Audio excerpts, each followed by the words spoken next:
pienso que el tema de la preservación en general, como de material como digital, como que tiene que ser abordado también en forma más como a nivel de agrupaciones pequeñas, como que no puede solo centralizarse como como en grandes como empresas de almacenamiento, ¿cachai? Sí, porque, por ejemplo, bueno, quizá como para amarrar un poquito este tema, pero Sí. nosotros estuvimos hablando harto con una empresa española que hace conservación digital y claro, los montos son... No, una locura. Es una locura, entonces ninguna, o sea, para nosotros sería más que como todo nuestro presupuesto anual, Sí, sí. solamente pagarle a ellos. Y yo entiendo que hay distintos modelos, porque a lo mejor uno puede como...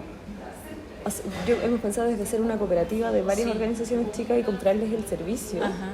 hasta quizás replicar como una especie de modelo o Sí. como pensar en un marketplace, como, Sí. ¿cachai? Muchas cosas, porque tampoco sabemos, y ahí también me la pregunto contigo, realmente qué posibilidades técnicas tenemos en Chile como de desarrollar algo así de manera eficiente y sostenible en el tiempo.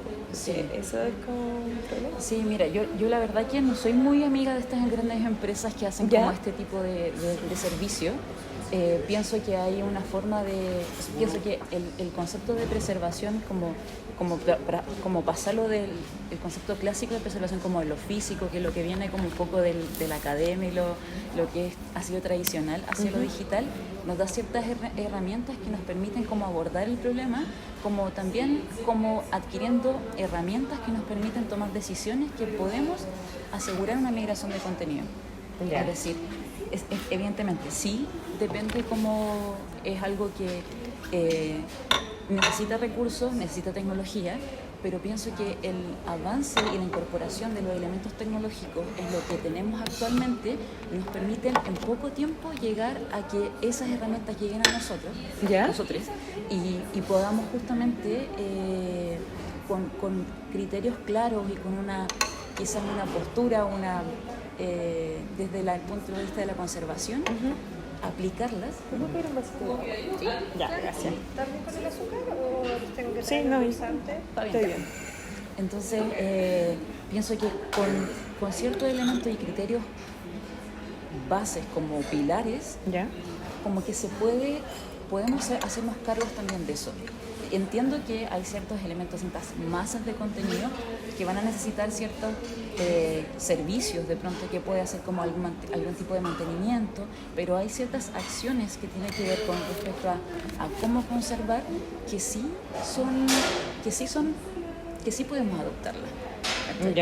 Como que va más allá, que no es solo decirle como tengo esta información, resguárdamela. Yo pienso que es algo más activo como de quien está generando un documento. Sí, ahí hay una responsabilidad. Quizás partamos igual cuéntanos un poco de ti, cómo llegaste a esto, cuál es como tu trayectoria. Sí, mira, yo vengo del arte, de la licenciatura en arte, con mención en sonido. O sea, ahí fue cuando me metí como la tecnología y bueno, yo empecé a trabajar, hice mi práctica, un poco por casualidad, en el laboratorio de la Universidad de Chile, el Sonoro. Estaba terminando de estudiar y estaba buscando en qué hacer mi práctica, entonces estaba la posibilidad de irme a un canal de televisión, un poco a enrollar cables, o también estaba, de repente, descubro que en el lugar donde estaba el estudio de grabación, donde yo estudiaba, había una oficina junto con el laboratorio de experimentación sonora, estaba también el laboratorio de restauración sonora, y en ese minuto era solo una persona que básicamente estaba como un poco haciendo patria guardando las grabaciones de la sala Isidora Seger y digitalizando las cintas de la serie 3000, que era los conciertos de verano de la Chile dirigidos por Víctor Tebas. Entonces, yo tenía una muy buena relación con un profesor de historia de la música. Entonces me decía, yo creo que igual tú tienes como ciertas habilidades que tienen que ver con la técnica, pero también con respecto a la historia y como a la investigación. Entonces me dice, ¿por qué no le das una vuelta a poder de pronto hacer una práctica en esta área? Y resulta que ocurrió que en esa búsqueda no había ningún registro de una práctica en sonido asociada a la restauración. Por lo tanto tuve que hacer como una especie de levantamiento para solicitar si esta área era pertinente para ser considerada como una vía de titulación. ¿Cachai? Ya, perfecto. ¿Y qué año fue eso? Eso fue el año 2009. 2009. Sí. Empezaste como... Claro. ¿Tú eres de Santiago? O sea, de región, pero llegué a Santiago a hacer la educación media. Ya. Llegué aquí al Liceo 1 con mi familia. Sí. Claro, y te instalaste en Santiago y partiste como... Ya, mira qué interesante igual el camino, como que partiste como de arte, mención sonido, y así fuiste Claro. como... Y ahí, bueno, como tengo que trabajar con la parte de restauración y la parte técnica, ahí justamente el profesor que trabajaba allí se gana un proyecto para empezar a formar el archivo audiovisual del Museo Nacional de Bellas Artes. Entonces, como en el fondo yo era alguien que estaba investigando y estaba como en ese justo parte inicial y como estudiante, me dicen, oye, ¿está este proyecto, te interesa? Y yo dije absolutamente sí 3 veces y me fui a trabajar al archivo audiovisual de Bellas Artes con Angélica Pérez en ese entonces. Mira, sí, te fuiste y entraste al mundo museos. Sí, y ahí entré como a lo que en ese momento era la BIBAM, no tenía ningún tipo de conocimientos de archivística y en ese momento, justo como a final de año, arman un curso de archivística donde la Pauli, en el 2009, en el Centro Cultural de España, que es como una jornada épica, de hecho, como entré, sí, no había cupo, me metí igual y ahí como que incorporé un poquito más del lenguaje archivístico. Yeah. Ahí me meto más en el video también, que tenía como toda la formación técnica, pero no era algo que me había metido, porque al menos en la Chile está muy separada la escuela. Yeah. Entonces lo musical de lo visual casi no dialogan. Entonces fue como también un descubrimiento como, sobre el lenguaje visual, entenderlo, la tecnología y cómo ir como resolviendo las diferentes como dificultades que tenían los formatos audiovisuales. ¿Y cuándo llegaste al CEDOC? CEDOC yo llegué a final del 2021. Del 2021 yo ya había pasado ya había trabajado, o sea, trabajé casi 5 años en el Bellas Artes, trabajé 5 años en el laboratorio de audiovisual de la Biblioteca Nacional. Ya. De ahí como en realidad desde el inicio hemos sido poquitas personas. Entonces me ha tocado estar en casi la mayoría, diría, de los archivos audiovisuales en todo su nacimiento. He participado de alguna forma, claro, tanto asesorando, haciendo los proyectos iniciales, no sé, en el Museo de la Solidaridad, también con archivos en Concepción de cultura tradicional, también con el archivo de memoria judía, digitalizado algunas cosas. También trabajé como digitalizando cosas en el Museo Precolombino. Ya. Como que me he pasado como por todas las instituciones igual, sí. Claro, bueno, el círculo es como chiquito, sí, ¿no? Y eso es. Y ahora tu trabajo, ¿de qué se trata? A ver, explícanos de qué se trata en el CEDOC. Yo llego a CEDOC primero con la misión de poder hacerme cargo de la gestión de la colección audiovisual. Ya. Que ya estaba establecida y que más o menos como la colección del CEDOC está bastante definida, ¿no? En comparación como a otras experiencias que yo tenía, que lo que a mí me interesó mucho de CEDOC, que yo venía mucho de formaciones de archivos y como de elaborar los protocolos iniciales técnicos de digitalización. Y aquí me parecía muy interesante porque CEDOC ya estaba más o menos establecido, trabajaban principalmente con centralizar contenido y trabajar con el acceso, que era como el siguiente nivel que a mí me interesaba trabajar, porque dentro de de mi postura, dentro de la preservación y la conservación, el acceso y el uso viene a completar el proceso de conservación. Es decir, no se entiende la conservación sin el uso de lo que estás conservando como en acceso, puesta en acceso. ¿Sí? Como puesta en acceso. Entonces, y entendiéndolo que es un proceso que ya la conservación no es un proceso estático, sino que es un proceso dinámico, que está en constante movimiento. Como abandonar esa idea de que yo conservo y como que lo dejo, sino que es algo en movimiento. Entonces, eso me llama mucho la atención y me ofrecen este proyecto Entonces, donde había una colección óptica, había documentos audiovisuales, que era principalmente videoarte, que me apasiona muchísimo. Y me dicen, bueno, y viene también como hay que empezar a idear como el modelo de plan de preservación digital también para estos contenidos, pensándolo inicialmente desde el audiovisual como piloto, de manera que pueda también como extenderse a las otras colecciones. Entonces, claro, ahí como que mi trabajo es la colección audiovisual, pero he trabajado en generación de campo y en toda la estructura como los metadatos alrededor al final de todas las colecciones, junto con el equipo de trabajo, para después incorporarlo en el modelo de preservación digital audiovisual, pero que permita de alguna forma abrirse.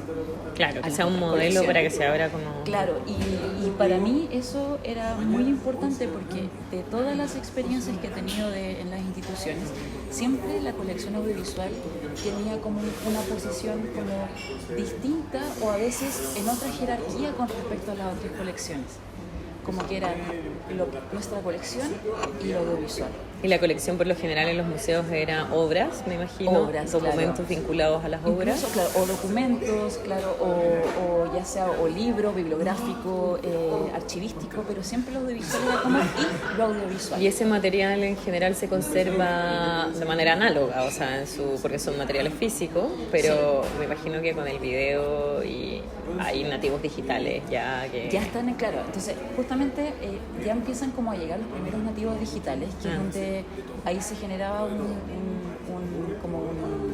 problema desde el punto de vista de las descripciones y de los modelos como tradicionales, que se basan muchas veces como en el objeto, ¿no? Claro. Entonces el audiovisual tiene estas capas que son como el objeto, como lo que yo defino como, claro, la capa física, la capa técnica y la capa intelectual. Ya. Donde está, y en lo intelectual está el contenido más asociado a los derechos que están vinculados. Entonces tienes por una parte, o sea, y eso lo hace tan complejo y lo hace tan fascinante, ¿no? Porque tienes que abordarlo de una manera que sea como a través de capas, porque si lo intentas abordar como un todo inicialmente, no lo consigues, o sea, dejas algo fuera. Claro. Entonces, igual como que todo esto ha sido como un poco un camino en el poder concebir los archivos de esa forma.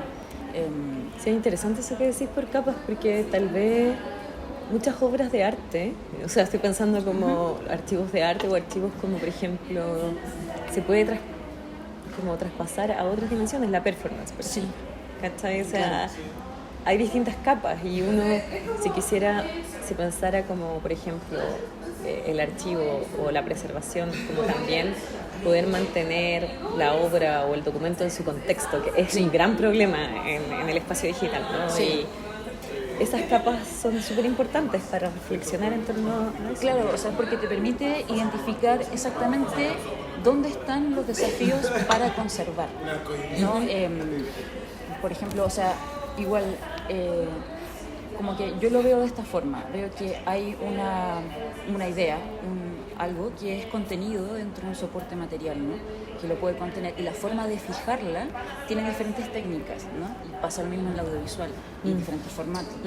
Por lo tanto, lo que al menos como las últimas miradas de la conservación van a que yo tengo que asegurar que mi idea abstracta consiga viajar en el tiempo, ¿cachai? Entonces, el hecho de que esa idea abstracta haya quedado fijada de esa forma en ese material es circunstancial, ¿cachai? Y es porque en ese momento la tecnología permitía de esa forma, ¿no? Claro, fijarla, ¿no? Entonces, pero a la vez, perdón que te interrumpa, dale. Pero a la vez esa técnica siempre igual tiene como una repercusión en la obra misma. Exacto, porque por ejemplo en el video mismo, yo me emociono hablando de esto, así que siempre me paráis, ¿no? Lo encuentro estupendo, yo así como... de verdad que yo como que me encanta esto. Claro, es que porque, o sea, como ya, no sé, o sea, sería si Downey hubiese vivido la era digital así como hoy día, serían otros sus videos y tendrían otra textura y tendrían otra temporalidad, o sea... Y como que la obra sería otra también. Exacto, por eso es tan importante la reflexión en torno, o sea, la reflexión en el entorno tecnológico alrededor de la obra. Entonces, como que no es menor, Y ese entorno tecnológico está condicionado por muchos parámetros y sobre todo en el tema de la tecnología, que es como que va en vanguardia, ¿no? Entonces está vinculado a los recursos económicos que podría tener, no sé, una zona geográfica, una persona, un país, a condiciones políticas. Exacto. Entonces, por ejemplo, no sé, Chile, de por sí, la norma de video analógica que ocupaba es la NTSC, que es la misma norma de video de registro, se llama así como una norma de la forma en que se registraba el material de video, que es la misma que Japón y que Estados Unidos. Europa ocupaba PAL, por ejemplo. No sé si has escuchado esos conceptos. Sí. SECAM está en Brasil, en algunas zonas también de otras partes del mundo. Entonces, esa forma de poder como fijar el video con esas técnicas va a depender de tu geografía y además va a depender de tu máquina, porque las máquinas eran máquinas o para NTSC o para PAL. Pero estos dos sistemas capturaban los colores con leves diferencias y tiempos con leves diferencias. Oh, qué Por lo tanto, interesante. si tú vivías, no sé, en Europa, la tecnología que tenías disponible iba a condicionar ciertos aspectos de tu obra porque no podías escapar del entorno tecnológico. Pero también podría ser de que tú, al momento de utilizar máquinas de otro país, iba también a condicionar tu obra, ¿cachai? Sí, sí, y realmente como cuando uno piensa el arte como en términos como más abstractos, como por ejemplo algo que interrumpe la temporalidad, o sea, como que la técnica es súper importante. Bueno, ¿qué pasa con la técnica en general, en la escritura, ¿no? Pero es muy visible acá. Janet, así, explícanos como, así para todo, ¿qué es conservar digitalmente?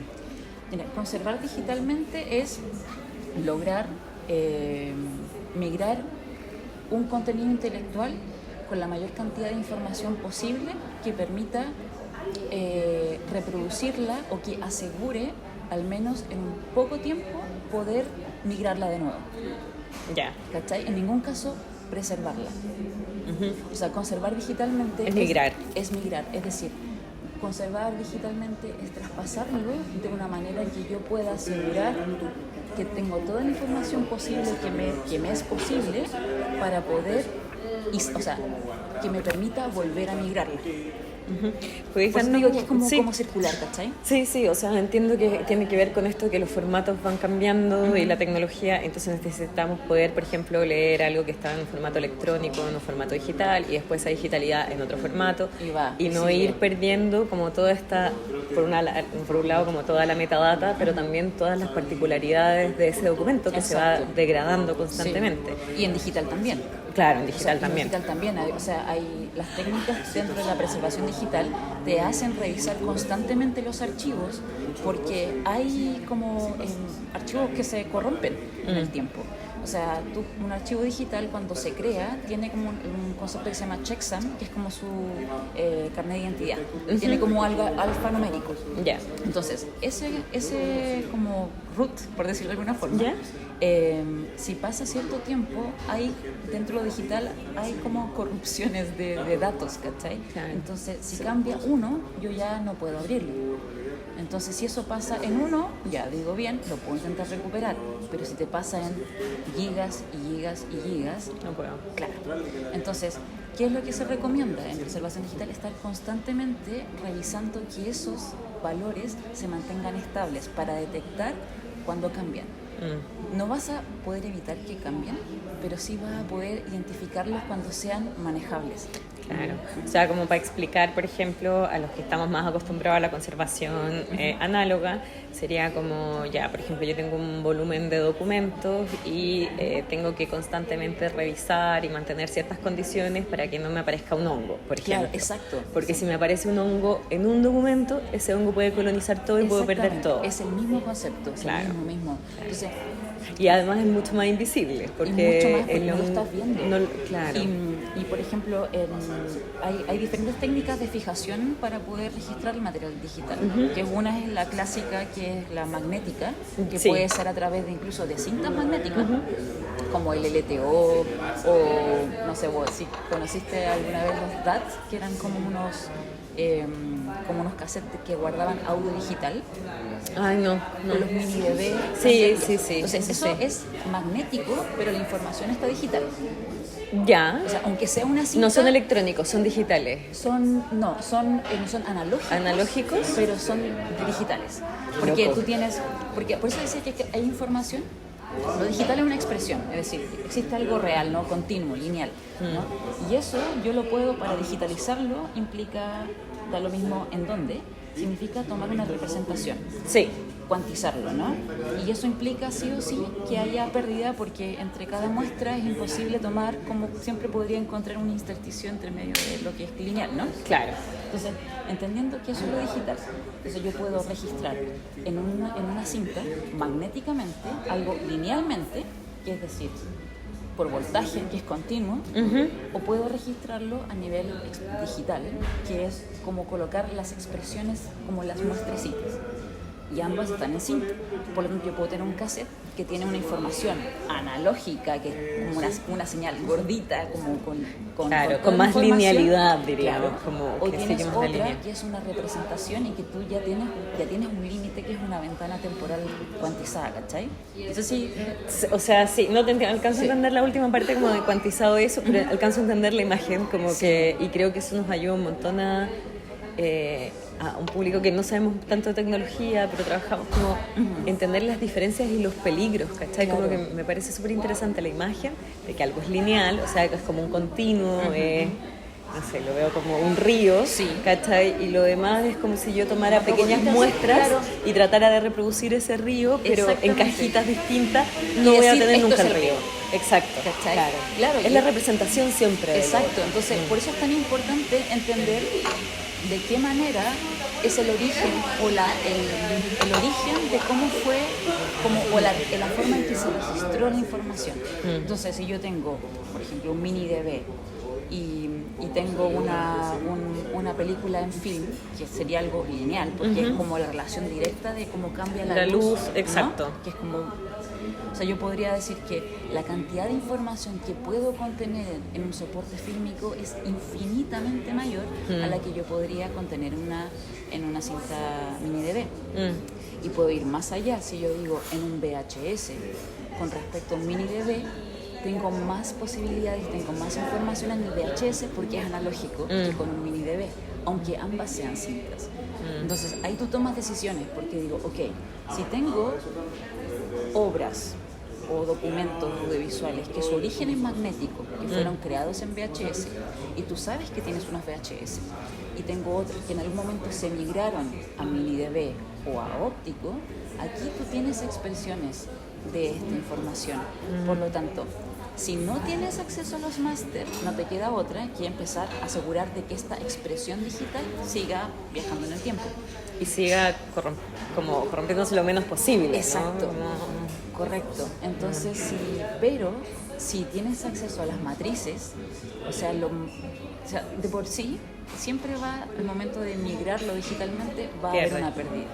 Pero como que también siento que hay un acto de desapego, de entender que igual como que el tiempo va a pasar y eso lo va a hacer con toda la conservación. O sea, exacto. Como que me acuerdo haber leído alguna vez que a propósito de conservación como de libros, no sé, del papel, decía un texto, que no me acuerdo ahora, pero claro, sabemos cómo conservar. Si no, come tranquilo. Sí, de verdad me comí la vida hace un segundo. Desayuné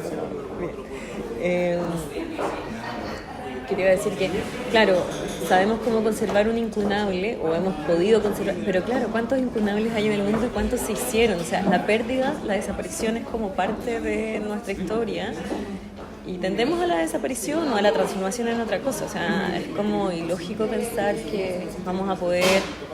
Porque también este es otro problema, como entendiendo esto, creo que hubo un momento, y yo estoy pensando en Chile, yo empecé a trabajar como con archivos como por el 2009, 2010, ¿cachai? Coincidimos en la fecha. Claro, como en esa fecha. Y me acuerdo que había como un boom de la digitalización, ¿no? Como, o sea, todos los proyectos había que hacerlo ahora. Y uno manejaba algunas cosas como PDF, TIFF, o sea, yo te estoy hablando repitiendo como un loro, porque yo no es mi tema, y había que digitalizar y poner en páginas y como tener todo digital.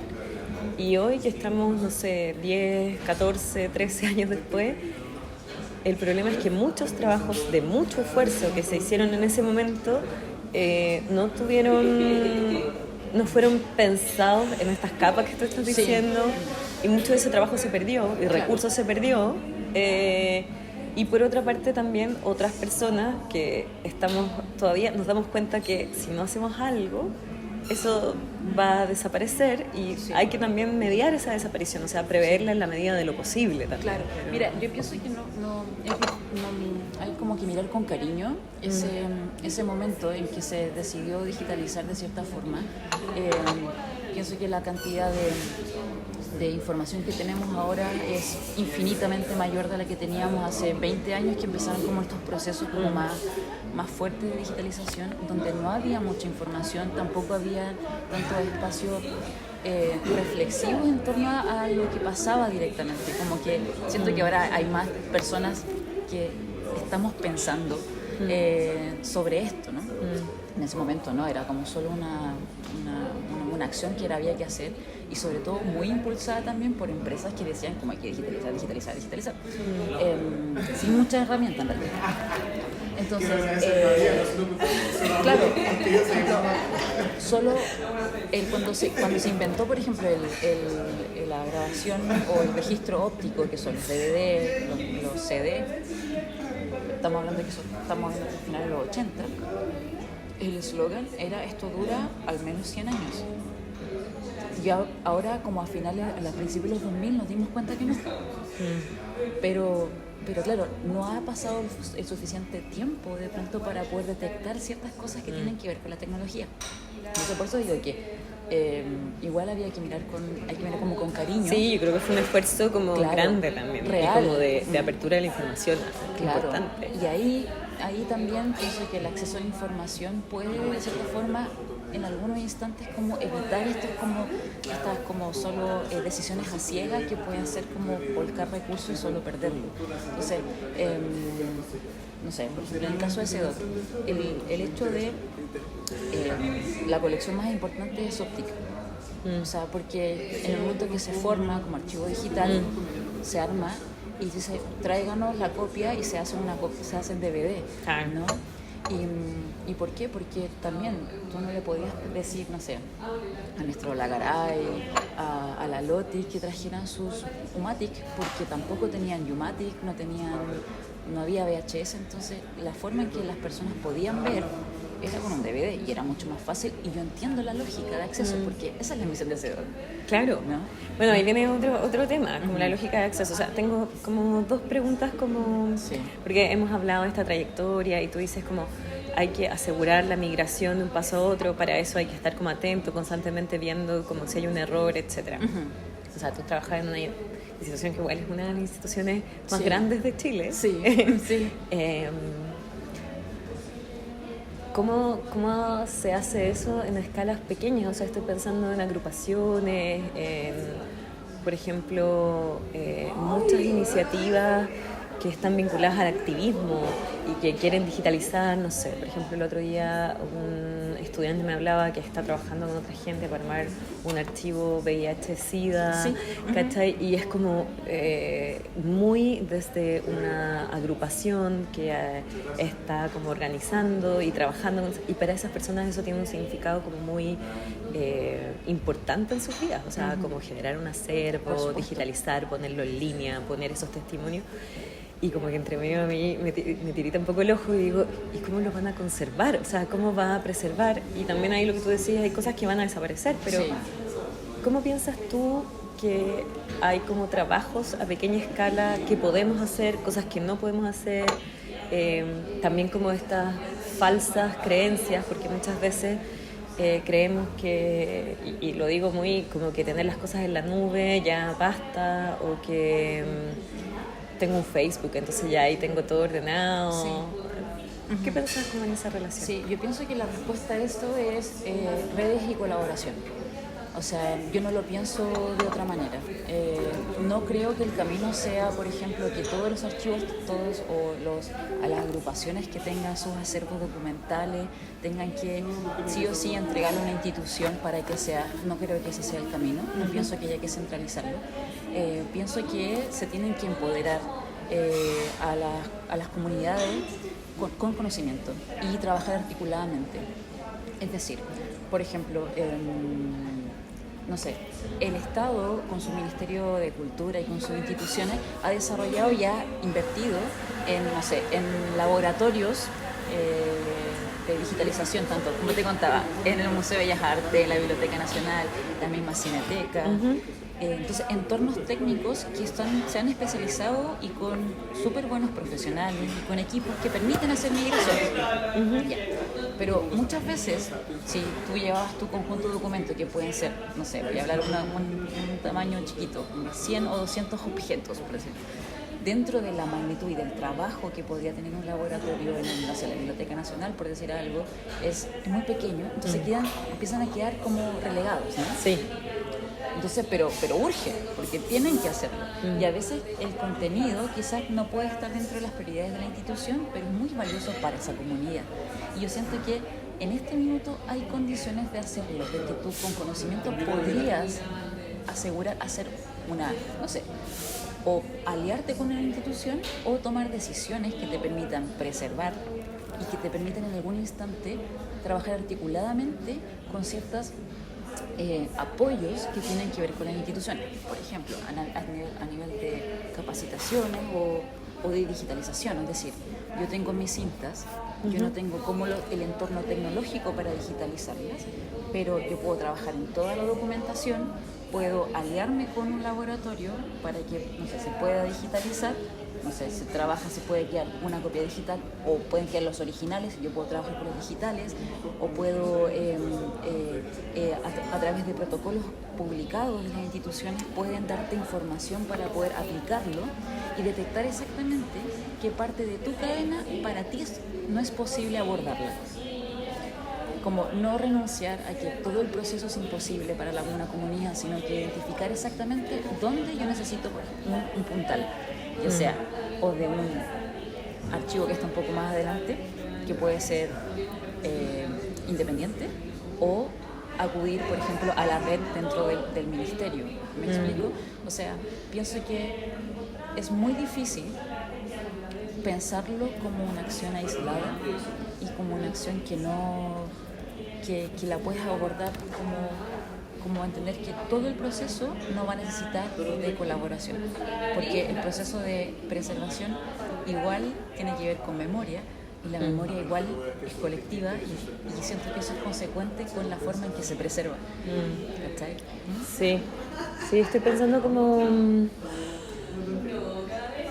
imagínate, nosotros que, o sea, ya acá dándole vuelta nomás, porque tú estás como en este espacio más institucional, que yo sé que tiene y que sufre un montón de también como la falta de recursos humanos y todo. Yo siento que, por ejemplo, con Arde nosotros estamos en una esfera más afuera, porque somos un grupo independiente, que, por ejemplo, en torno al conocimiento técnico sobre tecnología, estamos súper al debe, pero que tenemos formaciones, que estamos vinculadas, y después yo siento que hay otras organizaciones que están más afuera del radio, y así, y así, y así. Entonces, incluso para nosotras, y aquí estoy siendo súper sincera, o sea, estas conversaciones o cómo solucionar esos problemas de redes se nos ve como una piedra de tope, y en general lo vemos como una piedra de tope monetario y de energías también, porque, por ejemplo, en nuestro caso, ninguna de nosotras trabaja 100% en arte. O sea, de hecho, la mayoría tenemos trabajos de tiempo completo, y arte es un trabajo que hacemos como en nuestro tiempo fuera de nuestros trabajos, por proyectos muy acotados, que son proyectos más bien enfocados desde el ministerio, por ejemplo, o proyectos de creación o proyectos de investigación, que uno puede asignar un monto como a preservación, pero es un monto de 5.500.000 pesos, entonces como que siempre tenéis esos temas, y de verdad, o sea, como que estoy súper de acuerdo con todo lo que tú estás diciendo, como la red Pero yo me hago esa pregunta de, ¿pero cómo lo hacemos? ¿Sabes? Sí, Como sí. en la práctica, o sea, Sí. ¿cómo...? Mira, yo voy a citar en un proyecto que trabajé, que ¿Ya? es del Archivo de Cultura Tradicional, que es en Concepción, de Patricia Chavarría, ¿Ya? que son el trabajo de una investigadora de los cantos populares que recopiló tanto en el Maule, en Biobío. Y yo trabajé con ellos, es una oficina en Artistas del Acero, en la calle Ya, Higgins, en perfecto. Conce. Y bueno, ellos me contactaron en el año 2014, 2015, porque querían justamente migrar parte, tenía muchos cassettes y todo. Y claro, o sea, quiero citar este ejemplo porque pienso que es como yo me imagino que debería funcionar. Ya. Entonces, yo no creo que todas las comunidades o los archivos tengan que venir a Santiago a digitalizar. Por ¿no? supuesto. Entonces, pero igual hay como, no quiero decir jerarquía, pero hay tamaños en cuanto al desarrollo de ciertos archivos o ciertos colectivos con respecto a las herramientas que tienen o a la forma de postular a fondos. En este caso, de Patricia Chavarría, tenía un archivo que más o menos armado y era un referente dentro de la región.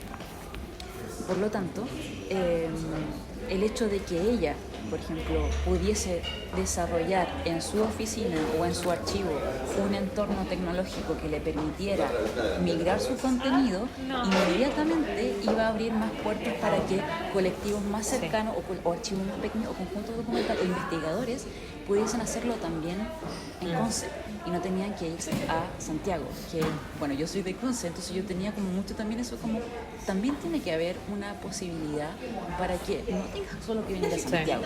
Sí. Entonces, por ejemplo, el archivo postuló en este caso un fondar para poder hacer esta migración y quedó con una estación de trabajo que permite digitalizar. Y en este minuto hay investigadores, por ejemplo, que están trabajando con un grupo, encontraron unas cantoras que tenían grabados sus cantos en unos cassettes y en este minuto los van a digitalizar, no en Santiago. No, ahí. Y porque ellos también tienen su protocolo, saben cuáles son los elementos, saben cuáles son los criterios. Entonces, ahí pueden negociar. ¿Qué hago con los originales? ¿No? En este caso, Patricia Chavarría los va a pasar a la Biblioteca Nacional, porque también el volumen y las condiciones de poder almacenar cinta es más fácil para la Biblioteca Nacional. Pero bueno, me refiero a que el hecho de que, no sé, estas cantoras no pudieran acceder a lo que habían grabado y que de repente tengan acceso a digital, lo vuelvan a usar, lo puedan guardar, puedan aliarse con el archivo de cultura tradicional y a su vez después en otro minuto crecer en otra red, siento que ese es el camino. Y en cuanto a lo que me dices como financiamiento, ¿no? Hay una certeza que lo que permite migrar y permite hacer entornos de digitalización, si yo lo comparo hoy a 10 años atrás, el precio ahora es 20%. Y eso va a seguir ocurriendo. Es decir, si yo me pregunto, digo, es que lo que pasa es que el almacenamiento es muy caro, o sea, va a ir cayendo en el tiempo. Por lo tanto, tengo que pensar mis cálculos como... Van a ir bajando. Exacto. ¿No? Y, por ejemplo, también en cómo hacerlo, qué criterios seguir. Hay varias formas, o sea, la preservación igual creo que es un acto amoroso. Sí. Es muy amoroso y que hay formas de acercarse que no sean duras. Es decir, a mí me gusta mucho un modelo que el que yo propuse en CEDOC y que el que vamos a seguir, que es el NDSA, que es una ala de la Biblioteca del Congreso de Estados Unidos, que desarrolló una matriz de niveles de preservación, que de verdad es hermosa. Quiero conocerla ya. Es una matriz. ¿Cachai? Entonces Ya. esa matriz te dice hay 4 niveles, son estas tareas. ¿En qué nivel estás tú? Entonces como que vas avanzando, es una matriz. Entonces y te dice y en base a preguntas, así como, ¿tienes respaldado todo? Ya, ok, check. ¿Lo tienes guardado en un solo disco duro? Check. ¿Ese disco duro está solo en el lugar donde trabajas o está en otro lugar geográfico? Y ahí. Entonces tú puedes rápidamente identificar dónde estás en una matriz de preservación digital, en qué lugar estás. Y yo pienso que ese punto inicial es Claro, clave. como hacer primero como a ver, ¿dónde estoy? Y para saber hacia dónde voy. Claro. Y también ahí yo creo que está bueno como hacer ese ejercicio con otras, o con otros, con Sí. otras, como finalmente decir dónde estamos, porque creo que que tenemos muchas, ahora nosotros hicimos con otro grupo de chiquillas que trabajan también activos, de artes escénicas, hicimos ese catastro, claro, donde está la Vivi, la Marcia Martínez, el Javi, y Arde, nosotros como también colaboramos ahí, y a mí me impresionaba mucho cuando tú preguntabas, ¿y cómo es la conservación de sus archivos digitales? No, perfecta, o sea, está todo súper bien conservado. Y es porque no sabemos, porque de verdad pensamos que tenerlos en Google es súper bueno, ¿cachai? Y que con eso ya estamos bien. Entonces, no sé. Quería mostrarte porque es un PDF. Ya. O sea, y este modelo ganó un premio como a nivel de los archiveros como audiovisuales digitales, como la mejor como idea de proyecto como para poder aplicarla. O sea, porque como tú decías, como que al no saber exactamente dónde estamos, o sea, y como que vuelve, como que las preguntas que hace, aunque se tienen que hacer para preservar, igual son cotidianas. Porque igual, y ahí vuelve, como que el acto de preservar y conservar es algo constante, es algo amoroso, es algo cotidiano, continuo, como que nos involucra, porque tiene que ver con la memoria, que nos involucra todo, ¿cachai? Como que yo hago ahí el vínculo como con ese punto, como que no lo dejo de pensar así. Ya. Mira, esta es una matriz, entonces tienes como los niveles y tienes como las distintas áreas en las cuales tú tienes que tener ese nivel. Yo lo encuentro que es muy simple, pero hay mucho, es muy bonito como lo armaron estos profesionales. Entonces, tú tienes, vamos al nivel 1, por ejemplo. Entonces, la área funcional y los niveles. Entonces, tengo el nivel 1, conocer su contenido a nivel de almacenamiento. Tener 2 copias completas en ubicaciones separadas. Tú puedes hacerte un check y puedes decir como, ¿tengo esto? No.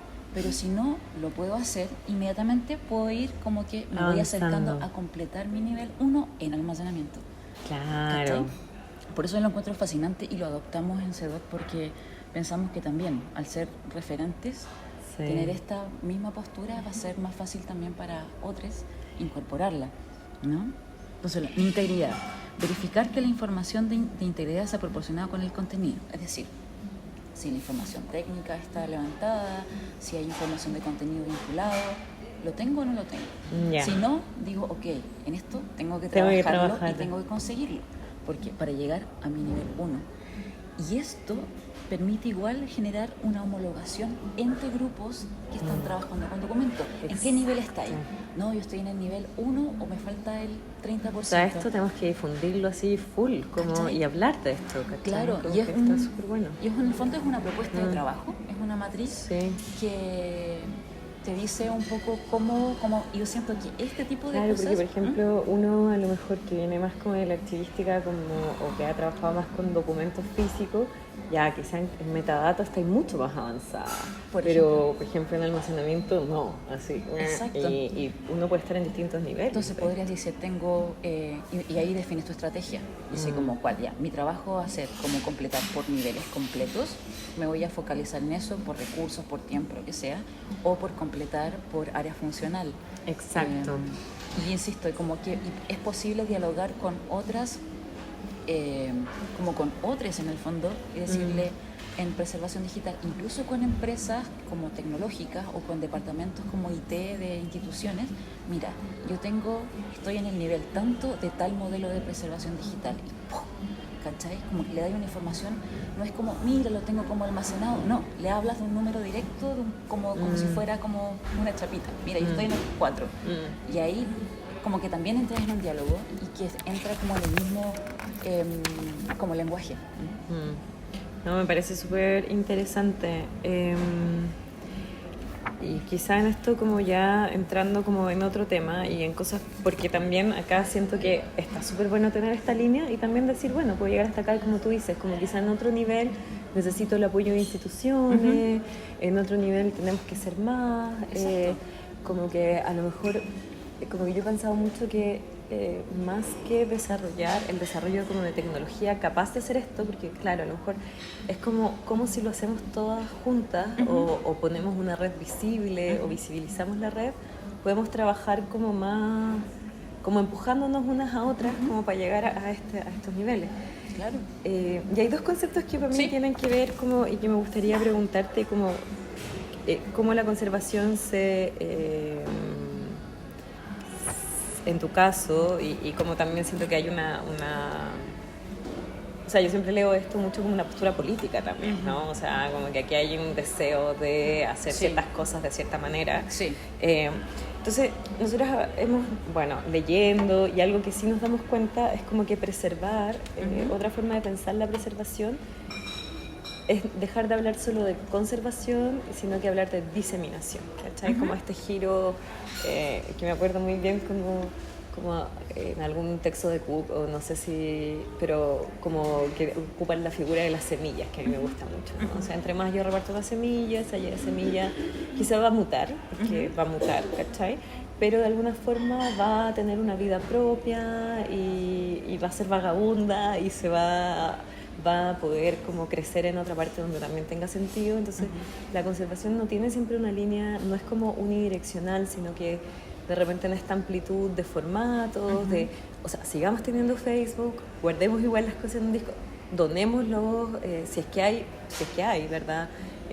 Documentos físicos a una institución, donémoslos si nos parece que está bien, usémoslos en otras partes, cosechemos y debemos a cosechar nuestra información. Por una parte, como ¿qué piensas tú como sobre esta diseminación y cómo uno podría tomar como... también me decía el otro día una chica mexicana con la que hemos estado hablando, que de repente, por ejemplo, que es algo que en Arde, nosotros decidimos parar nuestra colección, o sea, no aumentarla por ahora. Y eso nos parece que es una medida de conservación. Por supuesto. Es como, no podemos abarcar más porque ya con esto, nuestra colección es súper chiquitita, ¿cachai? O sea, nosotros no llegamos, o sea, en cantidad de documentos, bueno, tendría que buscarlo, ¿cachai? Pero creo que tenemos 200 gigas, una cosa así. Es como, no es tanto, como, pero ya se nos empieza a hacer pesado, por ejemplo, asegurar que no hay errores, ¿cachai? O sea, tenemos como documentos que están fallados y hacemos la verificación manual como de mirar cuando podemos. ¿Cachai? Hacer como, pero una decisión clara fue no vamos a aumentar las colecciones. O sea, las colecciones llegan hasta acá, pero a lo mejor uno podría pensar en vías como diseminar, por un lado, y después preguntarte también por la usabilidad y como la relación de la conservación y la usabilidad, que lo dijiste un poco cuando dijiste, bueno, a lo mejor tener DVD era más práctico, aunque en términos hubiese sido mejor tener el Umatic, ¿cachai? Sí, es bonita la idea de la diseminación, o sea, como que estoy de acuerdo como el hecho de que un poco de liberarlo, como en el acto, ¿no?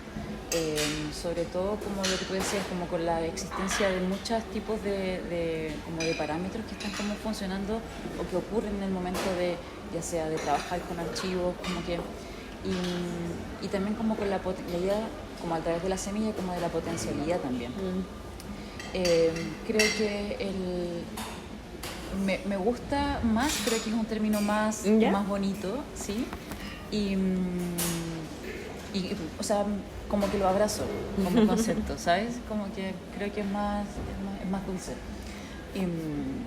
Y voy a tratar de ir al siguiente punto porque lo tengo un poco más encima con el tema de la usabilidad. Dame un segundo. Sí, oye, ¿cómo estáis de tiempo? Porque me quedo un minutito.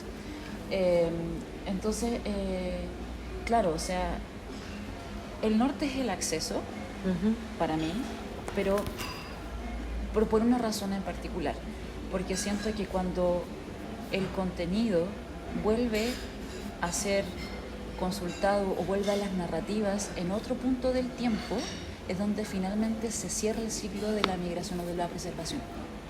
Solo ocurre ahí, cuando es capaz de volver a los discursos, tanto ya sea, o sea, este documento que se crea o esta obra que se crea, qué sé yo, hace 100 años y se pasa por todo un proceso para que migre y entonces después se retoma y vuelve a volver a un discurso en otro tiempo, en otro momento temporal.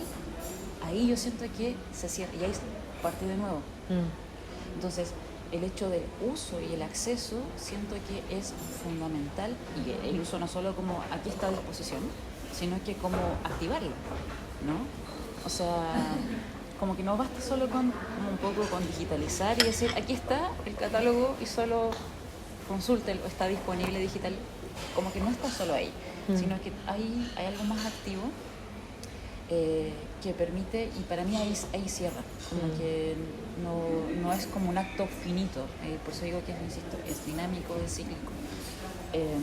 Entonces eso pienso como del acceso, que el acceso es como la entrada al portal en el cual se está a punto de iniciar un nuevo ciclo de preservación. Porque tiene sentido después para otra comunidad y otra generación, entonces esa generación lo va a cuidar y lo va... O sea, qué bonito que las migraciones también uno los pueda pensar como generacionalmente, como tomar la posta y hacerla pasar a otra generación, a otro contexto, a otro lugar. Claro, es que pienso que eso es fundamental como renunciar a la idea como fija de que se resuelve hoy, ahora y lo vamos a... como que y se va a resolver para siempre. Claro, no, como que hay que entender que lo que sí podemos asegurar o lo que sí podemos pensar es que yo lo que en mis acciones hoy permitan a otro yo adelante poder seguir esto que estoy haciendo. Como que ese es el como punto. que hay una cadena interminable y, claro. y con autonomía también. Entonces, que van a venir otros a decir no, le hicieron pésimo. Que van a tomar, entonces, pero sí como entrar en ese acto como un poco de empatía con los profesionales que vengan adelante, que tengan que seguir trabajando con esto y digan ya, tengo la mayor cantidad o tengo estos criterios, lo tengo muy claro de cómo venía haciéndose, aquí yo puedo cambiar de dirección, puedo seguir la misma o puedo decir abortamos. Pero como que el acto es ese, decir, como qué es lo que necesitaría yo en el futuro para poder seguir asegurando que este contenido siga viajando en el tiempo. Me parece súper bonito como esa imagen. Sí, bacán. Bueno, yo creo que con eso como que podemos cerrar un poquito por ahora. Igual si en algún instante yo... Bueno, claro, como que las colecciones basadas en el tiempo, que son como TBM o como Time-Based Media, que son las que están basadas o que están condicionadas por los elementos tecnológicos y por los entornos técnicos, que dentro de ellos está, por ejemplo, el video, porque también está condicionado por su entorno tecnológico, pero está el videojuego, están las páginas web, están todos los... en algún instante los CD-ROOM, que eran como mini programitas, programas, no sé, como la problemática que ocurrió con Java, ¿no? Que Java dejó de funcionar y había un montón de páginas y elementos que utilizaban el lenguaje Java y que... Chao. O sea, claro, el esfuerzo, por ejemplo, en la biblioteca, hay una cantidad de CD-ROOM que se hicieron sobre el teatro en Chile, sobre no sé qué, y esa cuestión ya no nadie ha hecho, o sea, como que ya... Sí, existe un concepto que se llama como ingeniería en reverso, ¿no? Que es como volver desde el objeto tecnológico o técnico, ir hacia atrás para poder reconstruirlo. Ahí creo que es el MoMA, creo que es el que desarrolla como un poco eso con sus colecciones de videojuegos y es un área que a mí me la encuentro así alucinante, pero increíble, como ir como justamente ir hacia atrás, porque hay algunas como entornos que ya no hay información, porque también el entorno tecnológico depende ya de la máquina, de los repuestos, de quien sepa repararlo, o sea, y ahí entra como un aspecto humano, es decir, las personas que, no sé, que sabían reparar películas, que tenían todos los tips o la cinta, están empezando a morir. Porque ya la generación, que son personas de 80 años, que ya no trabajan o en eso mismo, porque ya en el fondo es una generación que está desapareciendo y esa información y ese saber se está yendo con ellos. Y también es importante para entender la tecnología que permite acceder a este contenido. No, es alucinante. Entonces hay un... Claro, creo que ya ese es un desafío como muy... Pero quizá hay pequeñas cosas que si las pensamos hoy día nos pueden ayudar a preservar ciertas cositas, ¿cachai? Sí. O sea, no es lo mismo tener un video de una web que tener la web. Claro. Pero por último, si en algún momento, qué si sabemos preservar un poquito mejor el video, por último, el video quizá, que es una decisión muy chiquitita, pero Sí. quizá nos puede ayudar a imaginarnos cómo era, que es como, no Sí. sé, vemos un hueso y nos imaginamos cómo eran los dinosaurios, porque no tenemos dinosaurios. Y de hecho, o sea, y hay decisiones prácticas que se pueden hacer, o sea, yo les digo, no sé, de preservación digital, ya. ¿Qué es lo que puedo partir haciendo? Digo, mira, basta con que cuando te compres un disco duro, no compres un disco duro como un hard drive, que es como estos que funcionan magnético, te compres uno sólido. Es un poco más caro, pero el sólido, te aseguro, la forma de fijar la información en un disco sólido, Ya, ¿viste? Esa es una y cuestión que ya yo no tenía idea. es práctica. Entonces, y es la tecnología que ocupan los USB, que partió como pastillas que en el fondo graban la información en forma de, como deforman materiales nanométricos. Entonces, como que hacen eso, entonces la posibilidad de deformación en comparación a como grabado magnéticamente, que giraba y que se golpeaba, se rompía, y solamente ese acto de decir, bueno, tengo que invertir un poquito más en que en vez de comprarme el disco duro que sea magnético, me compro el sólido. Y que cada vez ese sólido es más barato y es más almacenamiento, es más rápido y me funciona. Por ejemplo, una acción así muy rápida. Claro, y esa es una decisión que si yo no la tengo en la cabeza, puedo tomarla. Porque claro. insisto, porque es cotidiano. Como que en el momento que tú como entiendes cuál es el norte, tú dices, ok, yo tengo que ir buscando como qué herramientas hay, y si tienen un poquito más de directrices o de conocimiento, muy simple, como te decía, como muy amorosos, como directrices, puedes hacer un cambio, porque al final no es que tú lo vayas a preservar, es que tú vas a elaborar un entorno lo suficientemente como consciente que le permita a otro profesional o a otras tú seguir migrando. Exacto, es que ¿Cachai? siento como que me hace mucho sentido como esta idea de lo amoroso, es como, no sé, o sea, obviamente si lo dejo expuesto a la lluvia, los libros se me van a romper, pero si los tengo en un lugar como cosita, otro más adelante va a poder, es lo mismo. Porque es eso, porque los estoy cuido, pensando, ¿cachai? Estoy pensando en claro, el otro, estoy porque pensando en alguien los más, otros. y si te das cuenta que hay muchos de los archivos que han nacido, que han sido como actos amorosos. Por ejemplo, ayer, no me acuerdo quién mencionaba en una conversación, que era en un archivo, que una de las secretarias que estaban en una oficina, como que empezó a ver que habían una cantidad de folletos, documentos que se acopiaban y como que no se estaban guardando. Decía, oye, pero este trabajo está tan bonito, se han esforzado tanto, que los empezó como a archivar. Y yo siento que eso, que al final es una empatía, decir como, oye, esto vale la pena, esto conmueve, esto genera algo, lo voy a guardar. Ahora, en las herramientas que tenga esa persona, que tanto tenga incorporado, cómo preservo, cómo guardo, es algo que puede tener en su inconsciente o en su corazón, por decirlo de alguna forma, que le permita tomar decisiones para que alguien en otro momento, a lo mejor en 10 años, o cuando esa persona tenga, qué sé yo, llega alguien, cuando tenga 60, le diga, ¿sabes qué? Yo estoy buscando esto, y diga, sí, lo tengo guardado así, toma. No, me encanta. ¿Cachai? Lo encuentro muy bonito, como ese gesto, como que es una cadena y todo lo demás. Ya, Janet. Súper. Mil gracias.